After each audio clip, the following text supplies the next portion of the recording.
ഈശോ മിശിഹായ്ക്ക് സ്തുതിയായിരിക്കട്ടെ. ഞാൻ മാണിപ്പറമ്പിലച്ചൻ. നവംബർ 30 വിശുദ്ധ അന്ത്രയോസ്. യേശുവിൻ്റെ 12 പേരിൽ ഒരുവനായ അന്ത്രയോസിനെ പ്രോട്ടോക്ലേത്തോസ് എന്ന് വിശേഷിപ്പിക്കാറുണ്ട്. പ്രോട്ടോക്ലേത്തോസ് എന്ന വാക്കിനർത്ഥം ആദ്യം വിളിക്കപ്പെട്ടവൻ എന്നാണ്. യോഹന്നാൻ്റെ സുവിശേഷത്തിൽ യേശുവിനെ ആദ്യം അനുഗമിക്കുന്നത് അന്ത്രയോസാണ്. യോഹന്നാൻ 1:35-42. അതിൻ്റെ വെളിച്ചത്തിലാണ് അന്ത്രയോസിനെ പ്രോട്ടോക്ലേത്തോസ് എന്ന് വിളിക്കുന്നത്.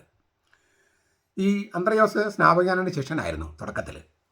ഒരു ദിവസം തൻ്റെ ഗുരുവിനോട് കൂടെ നിൽക്കുമ്പോൾ യേശു നടന്നു പോകുന്നത് കണ്ടു. ഗുരു അവനെ നോക്കി ഇങ്ങനെ സാക്ഷ്യപ്പെടുത്തി.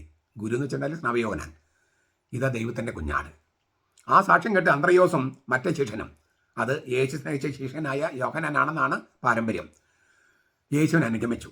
യേശു തിരിഞ്ഞ് അവരോട് ചോദിച്ചു, നിങ്ങൾ എന്താണ് അന്വേഷിക്കുന്നത്? അവർ ചോദിച്ചു, റബ്ബി, ഗുരു, അങ്ങ് എവിടെയാണ് താമസിക്കുന്നത്? യേശു പറഞ്ഞു, വന്ന് കാണുക.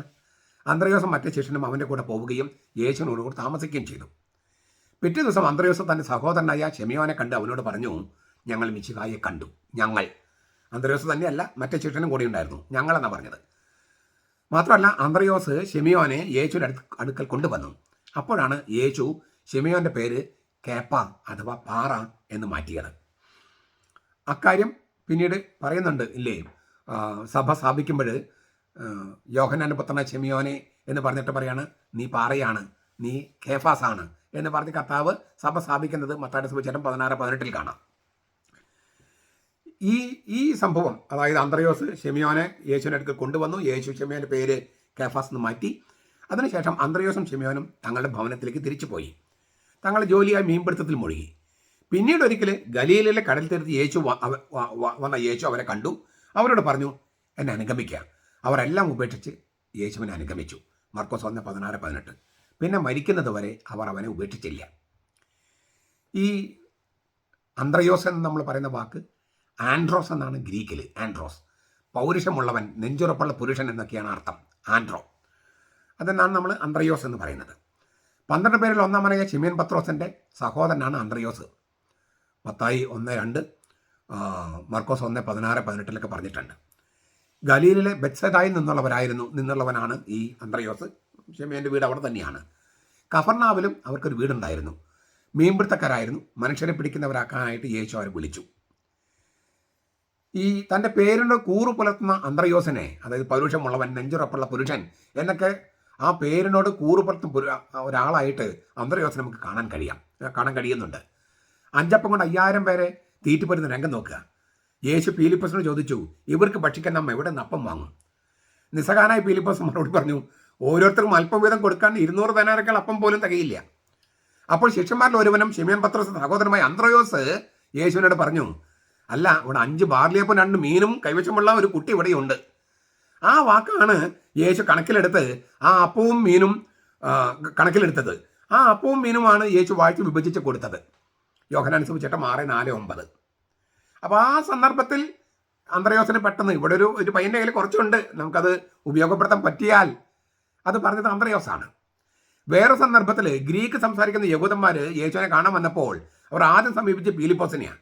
പീലിപ്പോസ് നേരെ പോയി യേശുവിനോട് പറയുന്നതിന് പകരം അന്ത്രയോസിനോടാണ് പറഞ്ഞത്. അവരൊരുമിച്ചാണ് യേശുവിന് വിവരം അറിയിക്കുന്നത്. അപ്പോൾ പീലിപ്പോസിന് എപ്പോഴും പോകാനുള്ള ഒരാളെന്ന് പറഞ്ഞ അന്ത്രയോസാണ്. യേശു തൻ്റെ പരിശുദ്ധത്തോടെ സംഗ്രഹിച്ചുകൊണ്ട് പറഞ്ഞു, മനുഷ്യപുത്രം മഹത്വപ്പെടാൻ സമയമായിരിക്കുന്നു. യോഹന്നാൻ 12:20-23. കുരിശുമരണത്തിൻ്റെ പൊരുൾ യേശു വെളിപ്പെടുത്തിയതും ആ നിമിഷത്തിലാണ്. ഈ ഗ്രീക്ക് സംസാരിക്കുന്ന യഹൂദന്മാർ വന്നപ്പോൾ, സത്യം സത്യമായി ഞാൻ നിങ്ങളോട് പറയുന്നു, ഗോതമ്പ് മണി നിലത്ത് വീണ് അടിയുന്നില്ലെങ്കിൽ അത് അതേപടി ഇരിക്കും, അടിയുന്നെങ്കിലോ അത് വളരെ ഫലം പുറപ്പെടുവിക്കും. അങ്ങനെ നിലത്ത് വീണ് അഴിഞ്ഞ ഗോതമ്പ് പണിയാണ് ക്രിസ്തു കുർബാനയായി ഗോതമ്പപ്പമായി വരുന്നത്. ഇതൊക്കെ സംഭവിച്ചത് ഈ പീലിപ്പോസിനോട് കൂടെ അന്ത്രയോസിൻ്റെ കൂടി ഇടപെടൽ കൊണ്ടാണ്. സഭാചരിത്രം എന്ന ഗ്രന്ഥത്തിൽ എവസേബിയസ് സാക്ഷ്യപ്പെടുത്തുന്നത് അന്ത്രയോസ് സ്കീത്തിയായിൽ സുവിശേഷം പ്രഘോഷിച്ചുവെന്നാണ്. യുക്രൈൻ, റൊമേനിയ, റഷ്യ എന്നീ രാജ്യങ്ങളിലെല്ലാം അന്ത്രയോസ് ചുറ്റി സഞ്ചരിച്ച് സുവിശേഷം പ്രസംഗിച്ചു. പിന്നീട് ക്രിസ്തുവർഷം 38 ബൈസന്റയൻ സിംഹാസനം സ്ഥാപിച്ചു. അവിടെ അദ്ദേഹം സ്റ്റാക്കിസ് എന്ന പേരുള്ള ഒരാളെ മെത്രാനായി വാഴിച്ചു. കോൺസ്റ്റാന്റിനോപ്പിൾ പാത്രിയാർക്കീസ് ആയിട്ടാണ് പാരമ്പര്യത്തിൽ അന്ത്രയോസ് അറിയപ്പെടുന്നത്.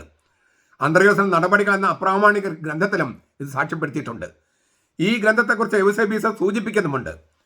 ഈ 200-നും 260-നും ഇടയിലാണ് ഈ അന്ത്രയോസിൻ്റെ നടപടികൾ എഴുതപ്പെട്ടത്. ഇംഗ്ലീഷിലെ എക്സ് ഇല്ലേ, ഇങ്ങനെ കാണുന്ന ഇങ്ങനെ ആകൃതിയിലുള്ള കുരിശിലേറ്റിയാണ് അന്ത്രയോസിനെ വധിച്ചത്. യേശുവിൻ്റെ കുരിശുള്ള കുരിശാണ് അന്ത്രയോസിനെ ബന്ധിച്ചതെന്ന് ടൂർസിൽ ഗ്രിഗറി സാക്ഷ്യപ്പെടുത്തുന്നുണ്ട്. പക്ഷേ ഇതാണ്, ഈ പാരമ്പര്യമാണ് സെന്റ് ആൻഡ്രൂസ് ക്രോസ് എന്നാണ് ഇങ്ങനെ അറിയപ്പെടുന്നത് തന്നെ, എക്സ് ആകൃതിയിലുള്ളത്. ഗ്രീസിലുള്ള പത്രാസ് എന്ന സ്ഥലത്തെ സന്യാസിയായിരുന്നു ഒരു വിശുദ്ധ റെഗുലസ്. അദ്ദേഹം അന്ത്രയോസിന്റെ അസ്ഥികൾ ഒളിച്ചു സൂക്ഷിച്ചിരുന്നു. കോൺസ്റ്റാന്റീസ് രണ്ടാമൻ ചക്രവർത്തിയുടെ കൽപ്പന അനുസരിച്ച് 357 അവ വത്തിക്കാനിലേക്ക് കൊണ്ടുവന്നു. 1964 സെപ്റ്റംബറിൽ പോൾ ആറാമൻ മാർപ്പാപ്പ ഗ്രീക്ക് ഓർത്തഡോക്സ് സഭയോടുള്ള ആദര സൂചകമായി ആ തിരുശേഷിപ്പുകൾ പത്രാസിൽ കൊണ്ടുപോയി സൂക്ഷിക്കാൻ അനുവാദം കൊടുത്തു. ഇപ്പോൾ പത്രോസിലുള്ള വിശുദ്ധ അന്ത്രയോസിന്റെ ദേവാലയത്തിൽ ആ തിരുശേഷിപ്പുകൾ സൂക്ഷിക്കുന്നുണ്ട്. 357 വത്തിക്കാനിലേക്ക് കൊണ്ടുവന്നത്. 1964 പോൾ ആറാമൻ മാർപ്പാപ്പ ഗ്രീക്ക് ഓർത്തഡോക്സ് സഭയോടുള്ള ആദര സൂചകമായിട്ട് ആ തിരുശേഷിപ്പുകൾ കൊടുത്തത്. ഈ നവംബർ 30 ഈ ഓർത്തഡോക്സ് സഭയുടെ പാത്രിയാർക്കീസും വത്തിക്കാൻ കത്തോലിക്ക സഭയുടെ തലവനായ മാർപ്പാപ്പയും തമ്മിൽ കണ്ടുമുട്ടുന്നത് പത്രോസും അന്ത്രയോസും തമ്മിലുള്ള കണ്ടുമുട്ടലായിട്ട് അതിനെ ചിത്രീകരിക്കാറുണ്ട്. അങ്ങനെയുള്ള ഒരുപാട് സംഭാഷണങ്ങൾ, എക്യുമെനിക്കൽ സഭൈക്യ സംഭാഷണങ്ങളൊക്കെ നടക്കുകയും ചെയ്യുന്നുണ്ട്. അപ്പോൾ ബൈസന്റൈൻ സഭകളുടെ സ്ഥാപകനായിട്ടാണ്, പാത്രിയാർക്കീസായിട്ടാണ് അന്ത്രയോസ് അറിയപ്പെടുന്നത്. കത്തോലിക്ക സഭ, ഈ ബൈസന്റൈനിലെ ഓർത്തഡോക്സ് സഭകളുടെ കത്തോലിക്ക സഭയുടെ പാത്രിയാർക്കീസും മാർപ്പാപ്പയാണ്. കത്തോലിക്ക സഭയുടെ പാത്രിയാർക്കീസും മാർപ്പാപ്പയും പത്രോസിന്റെ പിൻഗാമി, അന്ത്രയോസിന്റെ പിൻഗാമികൾ ഓർത്തഡോക്സ് സഭകളുടെ പാത്രിയാർക്കീസായിട്ട്. അപ്പോൾ പത്രോസും അന്ത്രയോസും ആ സഹോദര ബന്ധം ഇപ്പോഴും നിലനിൽക്കുന്നുണ്ട്. അതേസമയം തന്നെ പല കാര്യങ്ങളിലും ഇനിയും ചർച്ചകളൊക്കെ നടക്കേണ്ടതുണ്ട്, പല കാര്യങ്ങളും ഒന്നിക്കേണ്ടതുണ്ട്. ഈ സഹോദര ഐക്യം കുറേ കൂടി ആഴപ്പെടേണ്ടതുണ്ട്. അതിനുള്ള കാര്യങ്ങളൊക്കെ നടന്നുകൊണ്ടിരിക്കുന്നുണ്ട്. ഈ നെഞ്ചുറപ്പുള്ളവൻ, പൗരുഷമുള്ളവൻ, ഒരു പ്രത്യേക സാഹചര്യത്തിൽ ഒരു പ്രതിസന്ധി വരുമ്പോൾ തീരുമാനമെടുക്കാൻ കഴിവുള്ളവൻ, അങ്ങനെയുള്ളവനൊക്കെയാണ് ഈ അന്ത്രയോസ്. ഇത് നമുക്കൊരു പാഠമാണ്. അദ്ദേഹത്തിൻ്റെ പ്രാർത്ഥനകളും മധ്യസ്ഥമൊക്കെ നമുക്ക് വേണം. അതുപോരാ, അദ്ദേഹത്തിൻ്റെ മാതൃക നമുക്ക് വേണം. ചെങ്കുറപ്പോടെ കാര്യങ്ങൾ നടത്താൻ, ഒരു പ്രതിസന്ധി വരുമ്പോൾ പതറാതെ, ചെറിയ തോതിലുള്ള സംഗതികളാണെങ്കിൽ പോലും തീരുമാനമെടുത്ത് മുന്നോട്ട് പോകാൻ, അങ്ങനെയൊക്കെ ചെയ്യാനുള്ള ഒരു മാതൃക കൂടിയാണ് അന്ത്രയോസ് ലീഗ. നമുക്കത് മാതൃകയായിട്ട് ഇരിക്കട്ടെ. നമ്മുടെ കർത്താവ് ഈശോ മിശിഹായുടെ കൃപയും പിതാവായ ദൈവത്തിൻ്റെ സ്നേഹവും പരിശുദ്ധാത്മാവിൻ്റെ സഹവാസവും നാം എല്ലാവരോടും കൂടി ഉണ്ടായിരിക്കട്ടെ, ഇപ്പോഴും എപ്പോഴും എന്നേക്കും. ആമേൻ.